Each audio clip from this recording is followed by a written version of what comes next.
I've learned a lot of things. See, I've been married 4 times and got divorced. I've had open heart surgery in 1989, and they tell me back then I should have been dead, but I didn't die. In 2002, I fell and broke both arteries in the back of my neck, and I had to have surgery and had 4 strokes, and they told me I should be dead from that. And I wasn't. So I'm thinking, there's a reason I'm staying alive. And I decided that the reason is I need to tell the story and get it out and get people help. You know, it's not me.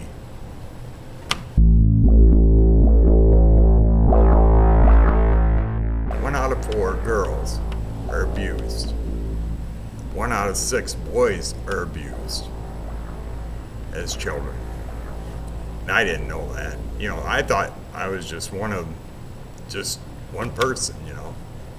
But then I see there's so many more people that, you know, I want all these people to have a choice. See, I'm asking for no statute of limitations on time.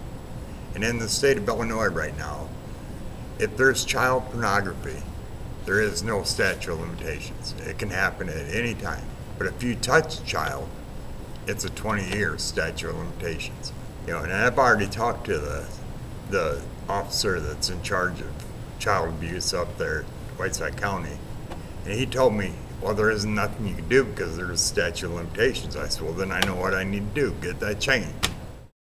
And as a child, you were taught to go to anybody in a uniform if you have a problem. Well, I did that, and then I got abused by it. So, you know, at 13 years old, I just decided, why should I tell anybody else what happened? Because I'd been sexually abused by a postal worker before that. And I went to the Boy Scout leader to tell him about it, and all he did was abuse me, and I thought, well, I ain't telling nobody else. I never let my kids go to scouting because of it. You know, I didn't trust anybody. If they were into anything, I was right there because I didn't trust anybody with my kids. You know, I had 2 boys, and I just decided that they weren't going to be abused like I was. I've got a real good friend, and if it wasn't for them, I would have went in and killed him by now. But every time I think about it, I call them, and they talk me out of it. And I decided, you know, if I can get this done through the state and everything, this is better anyway.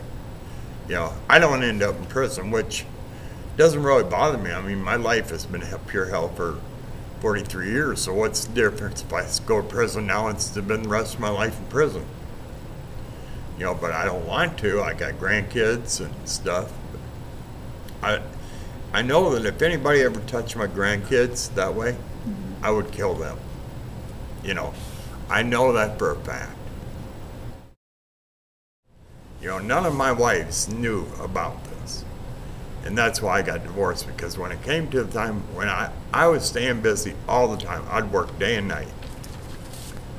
And when I got where I got slow, that's when I'd end up getting divorced, because I couldn't hold it in, and I didn't want to tell them.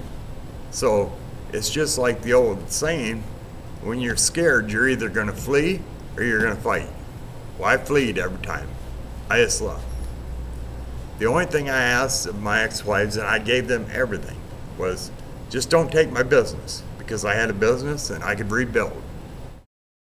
You know, and I've had people tell me that. Just get over it. You don't get over it. You can't. You know, just like I told them down there when I was testified, they can have all their statute of limitations in the world, but my brain has no statute of limitations. You know, it'll never forget that.